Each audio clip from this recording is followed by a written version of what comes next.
Hola amigos charango fans de todo el mundo, soy Ariel Villazón, charanguista boliviano, y en esta oportunidad he venido a conversarles sobre un tema muy interesante que a la vez puede tornarse un tanto polémico: el posible origen de este instrumento, el charango.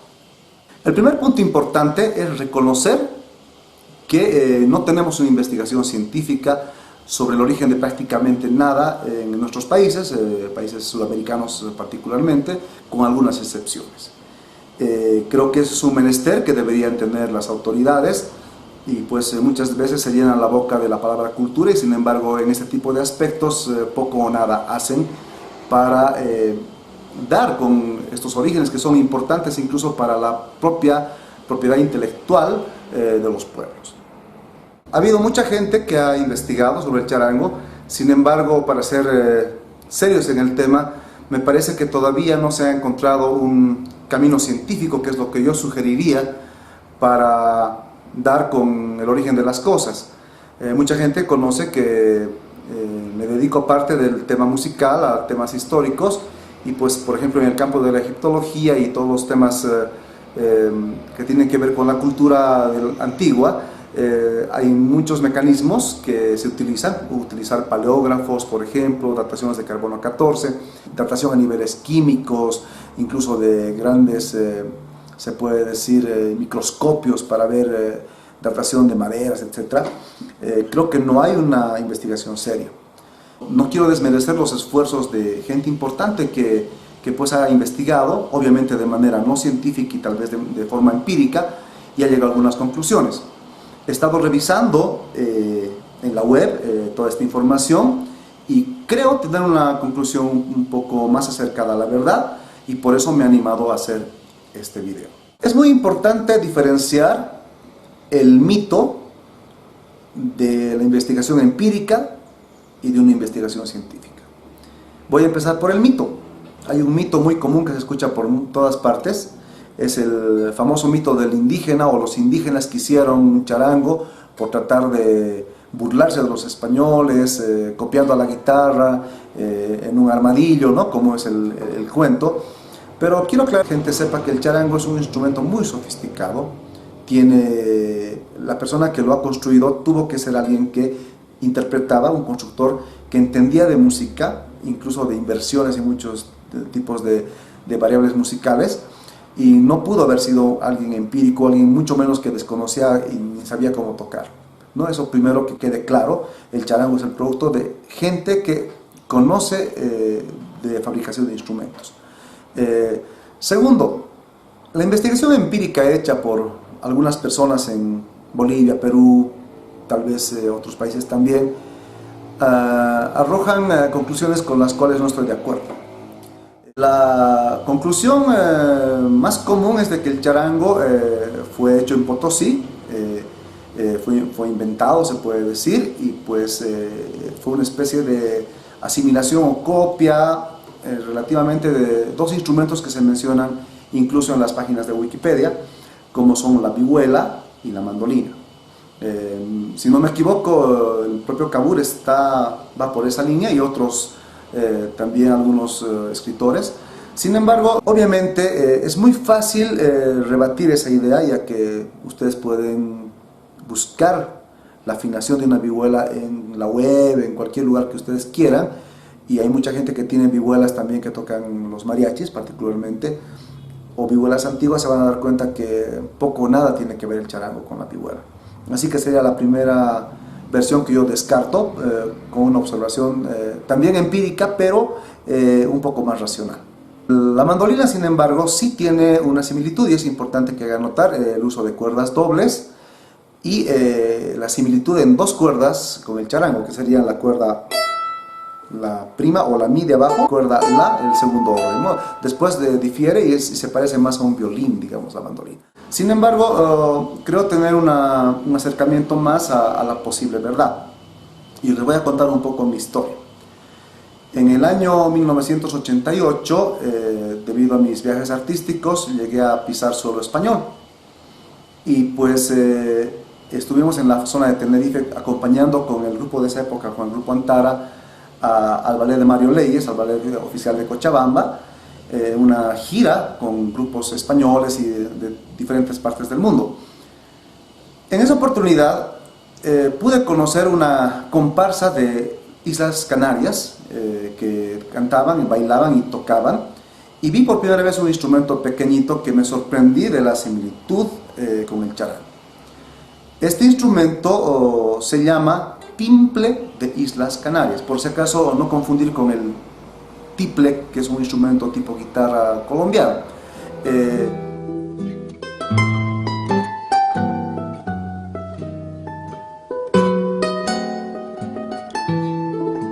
Pues aquí tengo en mis manos un instrumento tipo guitarrilla que he conseguido en el mercado de artesanías, que bueno, ustedes saben, acá en América del Sur difícil conseguir un verdadero timple canario, pero está afinado tal como un instrumento de las Islas Canarias de España. Bueno, aquí vamos a ver el instrumento, vamos a acercarnos a las cuerdas, lleva 5 órdenes, al igual que el charango, ¿no? ¿Ya? Y vamos a hacer la comparatividad. La primera coincidencia, ¿no? Tenemos aquí está el charango y el falso timple, porque, bueno, se parece. Vamos a hacer de cuenta que este es un timple de Islas Canarias, y fíjense los órdenes que tiene. Tiene en realidad 1, 2, 3, 4, 5 órdenes. ¿Qué órdenes tiene el charango? También 5 órdenes. 1, 2, 3, 4, 5. ¿No es cierto? Aquí tengo los dos instrumentos lado a lado, y miren lo increíble. Vamos a empezar de arriba abajo. El timple, sol. El charango, sol. El timple, do. El charango, do. El timple, mi. El charango, mi. El timple, la. El charango, la. Y la única diferencia que vamos a encontrar es en la cuerda prima, que lleva un re, y el charango lleva un mi. Obviamente no están perfectamente afinados porque no es un instrumento profesional, digamos, que yo llamo mi falso timple, pero se dan cuenta, las similitudes son increíbles, y pues con estas conclusiones no tengo duda de que el charango desciende del timple, dado que el timple, por las evidencias que existen, es más antiguo. Ya existen libros de métodos antiguos en España, y pues sería la conclusión general. Prácticamente la única diferencia entre el timple y el charango sería la cuerda de abajo, la cuerda, como llamamos, la prima, que sería un re en el timple y en el charango es un mi. A ver.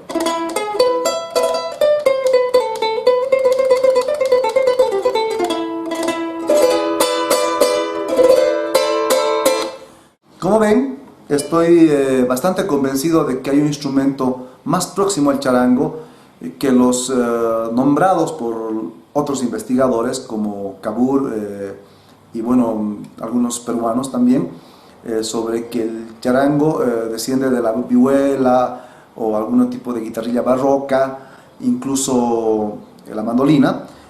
Después de haber encontrado un instrumento como el timple canario, estoy convencido de que hay un vínculo más cercano, más próximo al charango. El punto es en qué momento el timple se convierte en charango, ¿no? Porque en realidad, voy a demostrarles lo siguiente. Este timple se puede volver charango muy facilito, fíjense.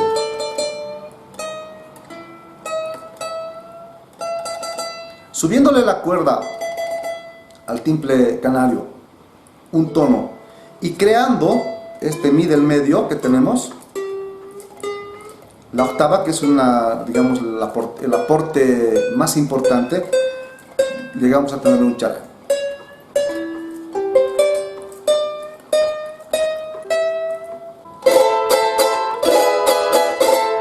¿Se dan cuenta? Modificando apenas un par de elementos, como el subir la prima de re a mi y aumentarle una octava alta doble, tenemos prácticamente un charango. Quiero hacer notar algo muy importante, que muchos no se dan cuenta. Si bien mucha gente y cada vez más está de acuerdo conmigo, y he escuchado algunas versiones y hay gente incluso como el constructor paceño don Juan Achá, constructor de charangos, que también coincide en que el charango descendería del timple de Islas Canarias. Hay un elemento mucho más importante que el solamente haber subido la prima del timple a mi para que se asemeje a una mandolina y bueno, sea un instrumento un poquito más versátil. Hay una genialidad en el charango y eso hay que reconocer a la persona que ha sido la que se le ha ocurrido, ¿no? Me imagino puede ser alguien de la colonia, un sacerdote, un constructor, muy posiblemente Potosí, que es donde muchos apuntan. Es la inclusión de esta cuerda del medio, la mi octava, que le permite al charango y no al timple, porque el timple no lleva esta cuerda, a poder hacer lo que se llaman los arpegios.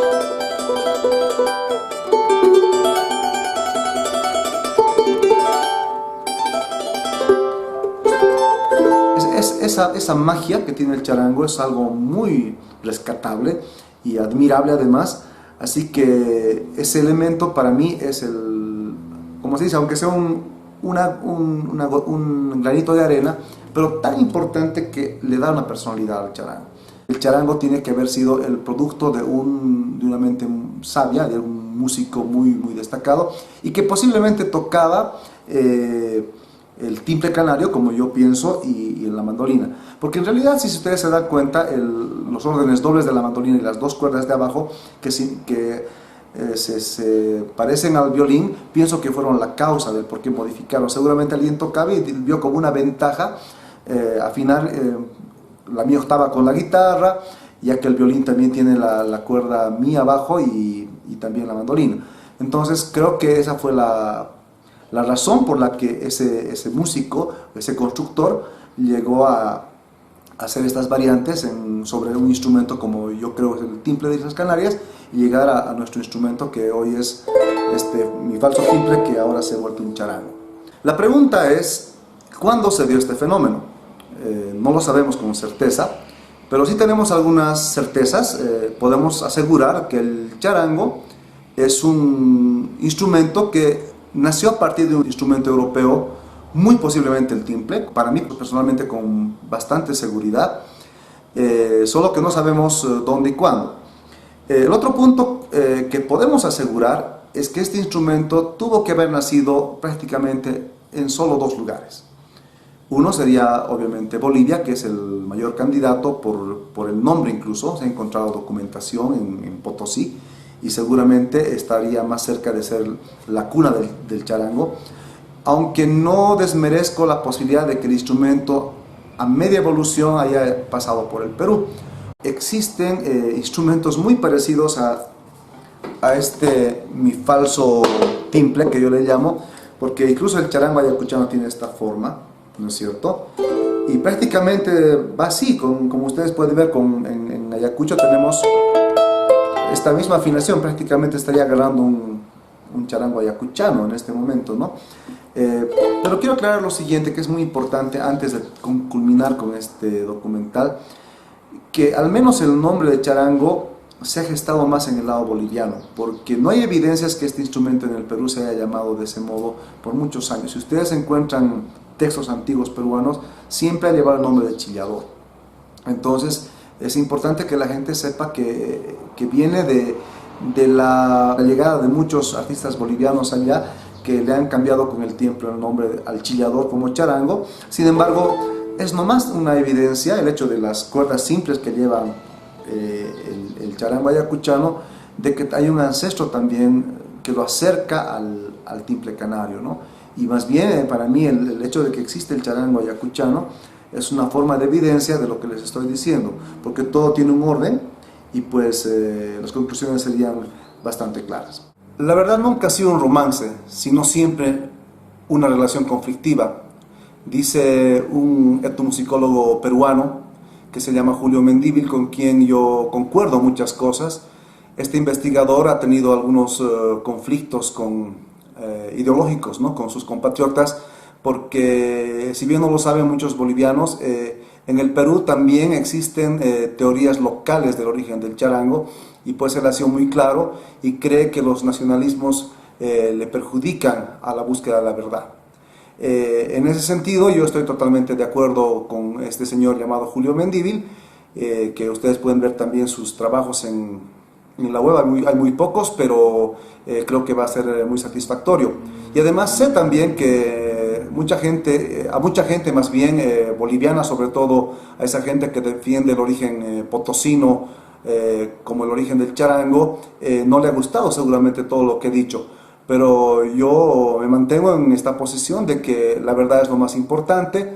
Ya he tenido alguna vez algunos debates con otros temas distintos, como en temas bíblicos, por ejemplo, donde a veces la historia que se cree resulta de orígenes imaginarios o mitológicos.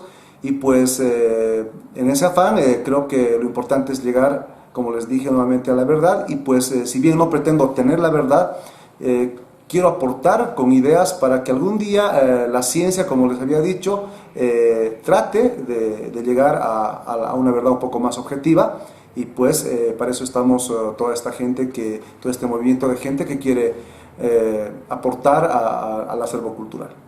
También es importante tener cuidado con las teorías de orígenes locales, porque como el viejo dicho, cada panadero alaba su pan, siempre se va a encontrar que de donde el proponente dice que es el origen, llega a sacar las conclusiones y termina demostrando. Por ejemplo, quien dice que el charango proviene de Cusco, bueno, encuentra las supuestas pruebas. Quien dice que el charango viene de Puno, lo propio. Y es así que hay que tener mucho cuidado con estos nacionalismos, como les dije, que mucho daño hacen.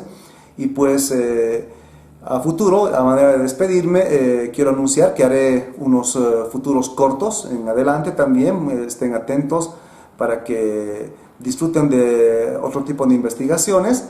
Y seguramente, si en esta oportunidad comenté que a algunos bolivianos no les gustó mucho de lo que les dije, con seguridad muchos peruanos y chilenos, los siguientes cortos van a provocarles tal vez un poco de molestia. Pero, por ejemplo, vamos a hablar de la tuntuna, ¿no? Como el Perú, al no tener una danza parecida al caporal, ha tenido que inventar este ritmo. Y lo digo muy en serio, estoy hablando en serio. El ritmo de tuntuna no existe, y ya prontito esperen un siguiente corto donde voy a explicarles cómo se ha llegado a inventar y cómo a veces hay que tener un poco de desconfianza a estas historias que suben a YouTube por doquier, y pues a veces confunden a aquella gente que está en busca de la verdad con falsas evidencias.